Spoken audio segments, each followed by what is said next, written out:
भज गिरिधर गोविंद गोपाला। भजो मुरली मनोहर नंद लाला।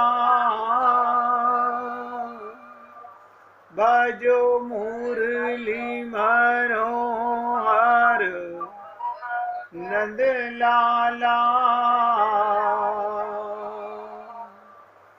भजो गिरिधर गोविंद गोपाला।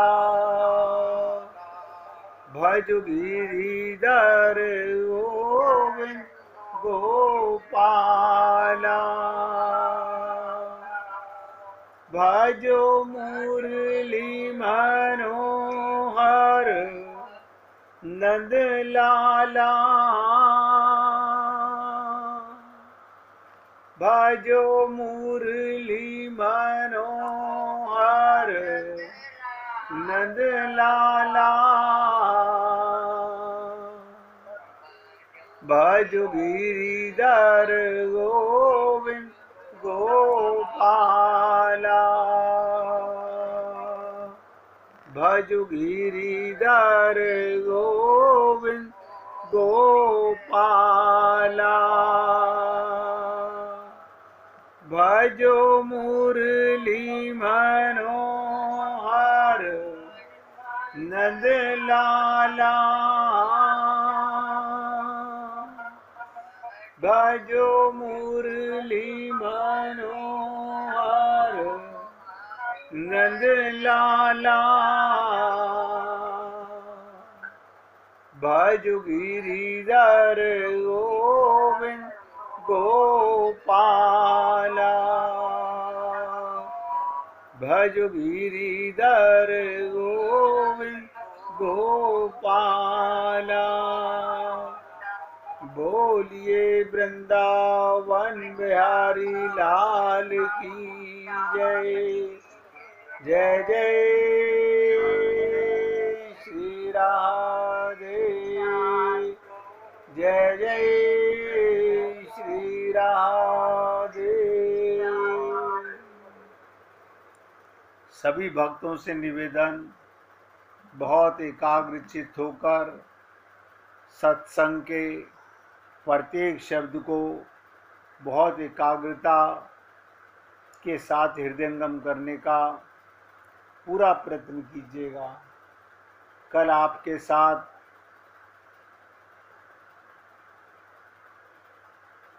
हरियाली तीज पर भगवान शंकर पार्वती के प्रेम पर और ब्रज में प्रवेश करने की बातों पर चर्चा चली,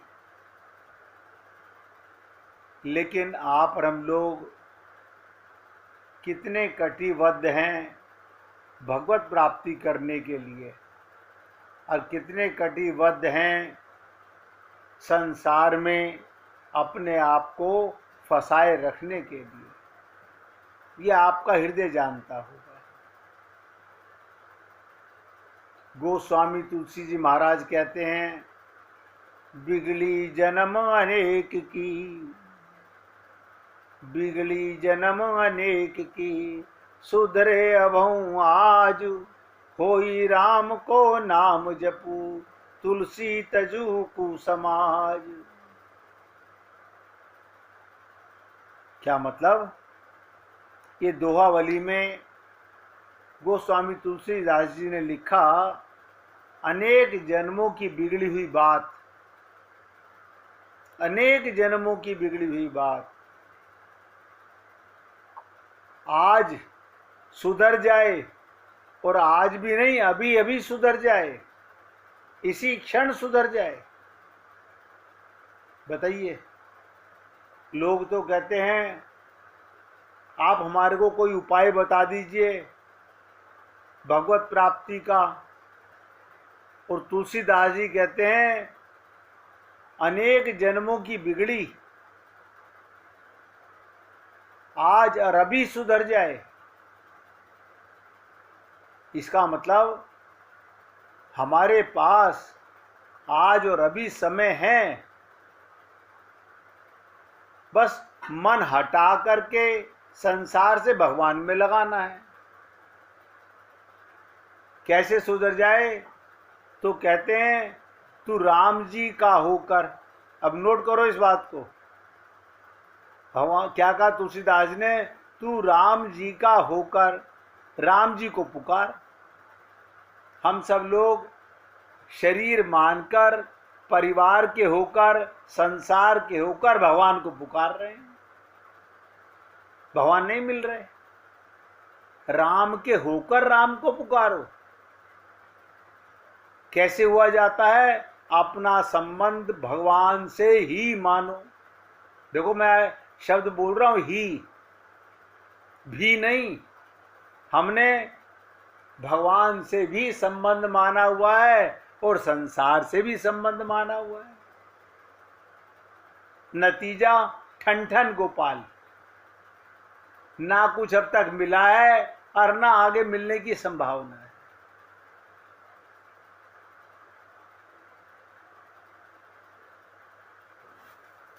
क्या कहा तुलसीदास जी ने? तू राम जी का होकर राम जी से अपना संबंध बनाकर राम जी को पुकार। अब इसका कोई एग्जाम्पल कैसे समझा जाए? द्रौपदी ने 5 पतियों के, जिंदा, मरे नहीं थे, एक एक शब्द ध्यान दीजिएगा, 5 पति जिंदा और 5 योद्धा, वो उसकी लाज नहीं बचा सके।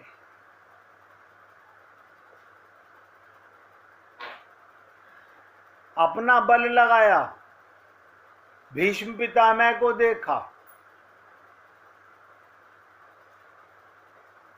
द्रोणाचार्य जी को देखा, कोई काम नहीं आया।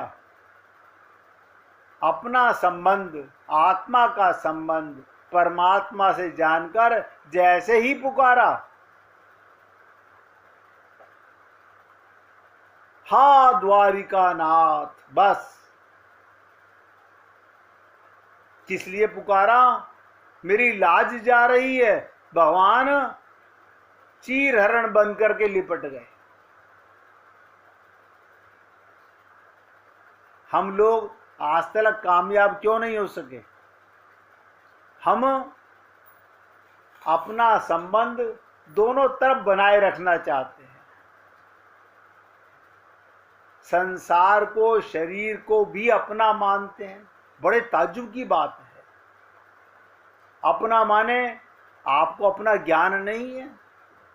शरीर का संबंध संसार से हो सकता है, लेकिन आपका संबंध संसार से नहीं हो सकता, क्योंकि आपका संबंध शरीर से ही नहीं है। ये सब नोट करो इस बात को।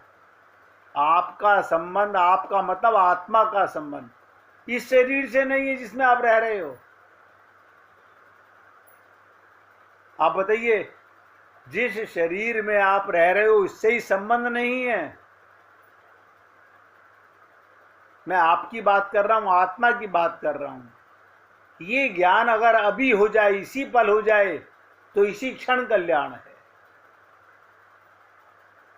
मगर ये बात समझने में, पढ़ने में, सुनने में तो बहुत आती है, समझ में नहीं आती है। परंतु हमारे से भूल ये होती है, हम संसार के होकर, नोट करो, स्त्री पुरुष बनकर भगवान को पुकारते हैं। बताइए, गजराज हाथी की योनि में सारा परिवार छोड़ के चला गया। बहुत रानियां थी उस गजराज की, बहुत बड़ा लश्कर परिवार का था, कोई काम नहीं आया। जब ग्रहा ने उसे अंदर खींचा, जब देखा निर्बल होके राम पुकारे, अपना संबंध मान करके समझ में आ गया कि ये झूठा है संसार। लेकिन आप और हम लोग अभी तलक भी चेते नहीं हैं, बिल्कुल नहीं चेते हैं।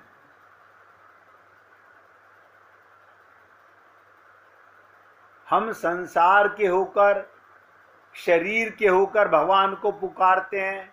संसार के काम धंधों के कारण वक्त नहीं मिलता। कितना बड़ा बहाना है हम लोगों के पास, हम तो संसारी आदमी हैं, कलयुगी जीव हैं। इस प्रकार अपने आप को संसारी और कलयुगी मानोगे तो आप संसार का या कलयुग का प्रभाव ज्यादा पड़ेगा,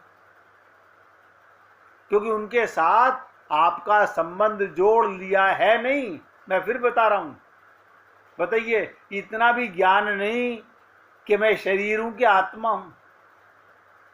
हम सबका ही हाल है, किसी एक की बात नहीं कर रहा हूं। बिजली के तार से संबंध जुड़ जाता है तो करंट आ जाता है, ऐसे ही संसार और कलयुग से संबंध जोड़ोगे तो उसका असर आएगा। तो लोग क्या कहते हैं, हम तो महाराज राम राम कहते हैं, तो ठोस भरा हुआ क्यों नहीं करते भाई? मानो भगवान के नाम में तो खालीपन है और संबंध हमारा संसार कलयुग से है, तो भगवान नहीं मिलेंगे। अंदर बैठे हुए हैं, देखो कमाल, अंदर बैठे हुए, तुम्हें अपना पता नहीं तो वो कैसे अपना पता बताए? वो क्यों मिले?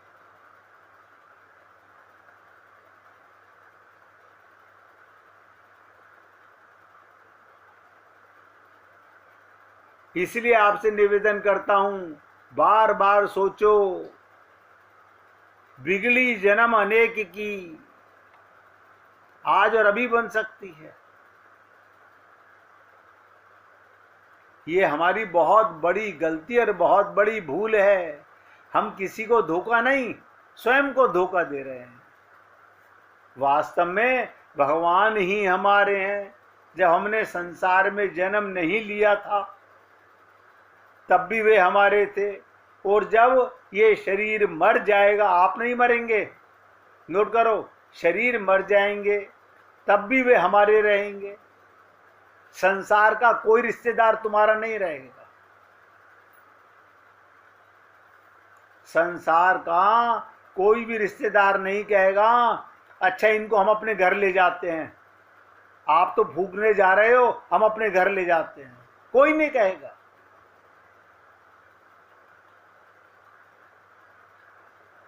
ये संसार पहले ही हमारा नहीं था, आगे भी हमारा नहीं रहेगा, और अभी भी प्रत्येक क्षण हमारे से अलग हो रहा है। उम्र भी बीतती चली जा रही है, शरीर भी बीतता चला जा रहा है, कलयुग का समय भी बीतता चला जा रहा है, लेकिन संसार का संबंध आपके साथ है ही नहीं। इस बात का कभी ख्याल नहीं आता, नहीं आता ख्याल। क्यों? हमें होश नहीं है, हम होश में नहीं हैं। आप बताओ, इस संसार का एक भी जीव ऐसा नहीं है, मैं खाली मनुष्य की बात नहीं कर रहा हूं, एक भी जीव ऐसा नहीं है जिसको 24 घंटे में आनंद ना मिलता हो। कभी अपने आप ही सोच के देख लो, उस आनंद में शरीर से या परिवार से मिलता है क्या? बस इतना सोच लो। ये तो प्रैक्टिकल आप अपने आप पे झांक कर देख सकते हो। सबके तजुर्बे की बात बता रहा हूं। सबसे बड़ा आनंद 24 घंटे में कम मिलता है। आप सब कहोगे जिस समय हम गहरी नींद में होते हैं, उसमें मम्मी होती हैं, पापा होते हैं, पति होता है कि पत्नी होती है, आपका शरीर होता है, आप स्त्री होते हो कि आप पुरुष होते हो? सोचो।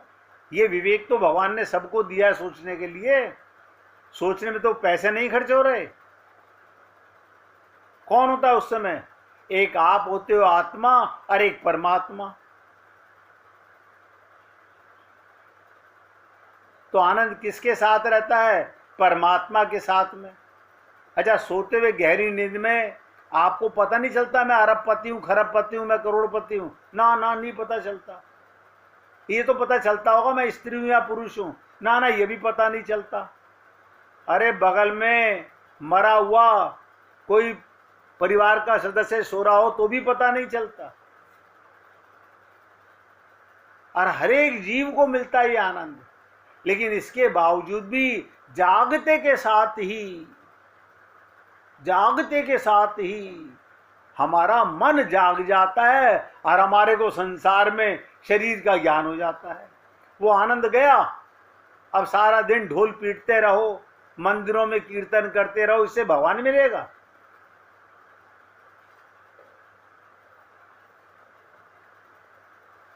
मैंने बहुत बार कहा, अब भी कहता हूं, जब बालक थे तब अपने को बालक कहते थे, परंतु आप अपने को बालक नहीं कहते। आपने कौन सी तारीख को बालकपना छोड़ा? कोई बहन भाई बता सकता है? वास्तव में आपने बालकपना छोड़ा नहीं, अपने आप छूट गया। इसी प्रकार जवानी छूट गई, ये वृद्धावस्था नहीं छूटेगी। सोचो, छूटने की रीति है। जो निरंतर छूटता चला जा रहा है उसके साथ संबंध केवल माना हुआ होता है, माना हुआ, वास्तव में संबंध है नहीं।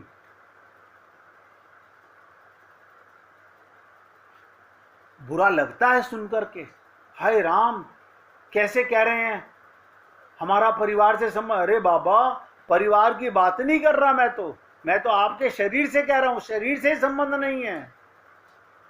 ये शरीर, बताओ, संबंध है तो बचपन कहां गया? जवानी कैसे चली गई? केवल माना हुआ है। परंतु सब नोट करो, भगवान के साथ आपका संबंध पहले भी था, अभी भी है और आगे भी रहेगा। ये संबंध टूटेगा नहीं कभी। लेकिन इस देह में सत्संग में ये विवेक आता है। हम सब लोग बुद्धिमान तो हैं, लेकिन विवेक नहीं है हमारे पास। अज्ञानी फंसा हुआ और ज्ञानी मुक्त, जिसे आत्मज्ञान है वो मुक्त है। संतों में और हम में क्या अंतर है? संत मुक्त हैं, शरीर में रहते हैं। आप देखो कमाल की बात, शरीर में रहते हैं, संसार के सारे काम करते हैं, लेकिन उन्हें ममता मोह आसक्ति नहीं होती।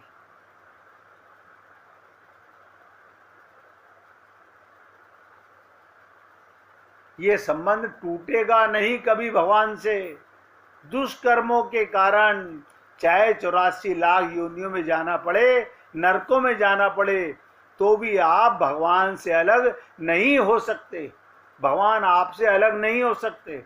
भगवान के साथ आपसे, ध्यान से सुनो, नित्य संबंध को आपने भुला दिया और संसार के साथ संबंध मानकर भगवान नाम का जप करते हो, इसलिए काम नहीं बनता। हमें भगवत प्राप्ति क्यों नहीं हो रही? शरीर मान के नाम जप करते हो, इसलिए नहीं हो रहा। संसार के साथ संबंध मानकर भगवान का नाम जप करते हो, इस कारण भगवत नाम का प्रभाव देखने में नहीं आता। एक संत कहते थे, कुटुंब का संबंध, परिवार का संबंध, नदी नाव संयोग। नदी के इस पार सब एक साथ नौका पर बैठ जाते हैं और उस पार पहुंचते ही उतर जाते हैं। जब तक नदी से पार नहीं होते तभी तक हमारा संबंध रहता है। ऐसे ही कुटुंब का संबंध जो आगे रहेगा नहीं, पहले था नहीं, छूट जाएगा। ये बिल्कुल सच्ची बात। अगर आप इस बात को मान लें, मैं शरीर संसार का नहीं हूं और शरीर संसार मेरे नहीं हो, तो बचा कौन? मैं माने आत्मा और मेरा परमात्मा। मैं परमात्मा का हूं और परमात्मा मेरे हैं। बस इतनी सी बात है। मैं आपके साथ ब्रज में उद्धव जी के साथ प्रवेश करने की बात करूं, आप क्या समझते हो हम प्रवेश कर जाएंगे? असंभव। खुल के बोल रहा हूं, मेरे बोलने का लाभ नहीं मिलने वाला जब तक कोई आत्मज्ञानी परमात्मा के साथ संबंध नहीं मानेगा। कल मैंने आपको बताया हरिदास जी की कथा कि सेवा कुंज में, निधि कुंज में उनको भगवान का कैसे, राधा रानी का कैसे साक्षात्कार हुआ। हमें क्यों नहीं होता? हम भी जाते हैं निधिवन तो, सेवा कुंज तो कभी होगा ही नहीं। आप जाते हो शरीर मानकर।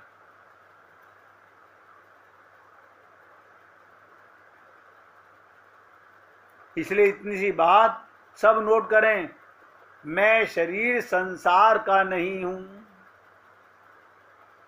और शरीर संसार मेरे नहीं है। मैं परमात्मा का हूं और परमात्मा मेरे हैं। मैं अपने परमात्मा का नाम लेता हूं तो भगवान की ताकत नहीं, वो आपकी तरफ कृपा दृष्टि से ना देखें। भगवान ने कहा था, कल मैंने आपसे निवेदन किया परसों के, भगवान कहते हैं अर्जुन मैं अपना प्रॉमिस तोड़ सकता हूं, भक्त का प्रॉमिस नहीं तोड़ सकता। अब हमको ऐसा प्रॉमिस ही नहीं करते भगवान के साथ, इसीलिए गीता की बात नहीं मानते। कोई बात नहीं, तो तुलसीदास जी की बात मान लो। उन्होंने क्या कहा? बिगड़ी जन्म अनेक की, सुधरे अबई आज, होई राम को नाम जपू, तुलसी तजी कु समाज। अनेक जन्मों की बिगड़ी आज सुधर जाए, और आज भी नहीं, अभी अभी, बस आंख खुली तो सवेरा, इसी क्षण सुधर जाए। हे पुण्य आत्माओं, ये बात बताने का अर्थ सिर्फ आपको जगाना है, होश में लाना है। मैं अपने सहित, आप ताज्जुब करेंगे जब आपको ये शब्द बोलता हूं तो मैं अपने आप को भी बहुत धिक्कारता हूं कि तू कहीं अपने आप को शरीर और संसार को अपना तो नहीं मानने लगा है। आपको गहरी बात बता रहा हूं, अगर मैं अपने को शरीर मानता हूं और संसार का मानता हूं तो मैं भगवत प्राप्ति कभी नहीं कर सकता, कभी नहीं कर सकता। कितनी गीता का पाठ, कितनी रामायण का पाठ करता रहूं। संत महात्मा भी शरीर में रहते हैं, राम भी शरीर में आए थे, कृष्ण भी शरीर में आए थे, वो भी परिवार में रहे थे, वो लीला कर रहे थे, उन हीरो थे, नाटक कर रहे थे। हम असली प्रेम कर रहे हैं, बस ये अंतर है हम में और भगवान में। वो लीला कर रहे थे, और मैंने आपसे दो शब्द कहे थे, लीला और लीला में।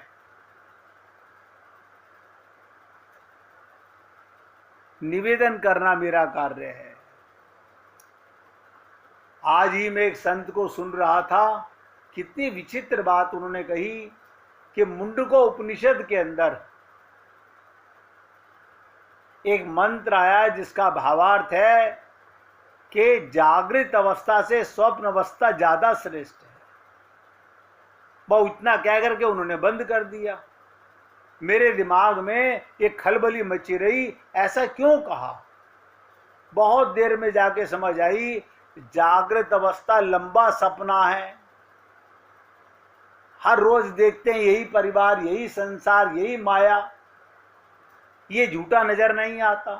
और रात का देखा हुआ सपना, हर रोज नया सपना, हर रोज झूठा, वो ज्यादा अच्छा है।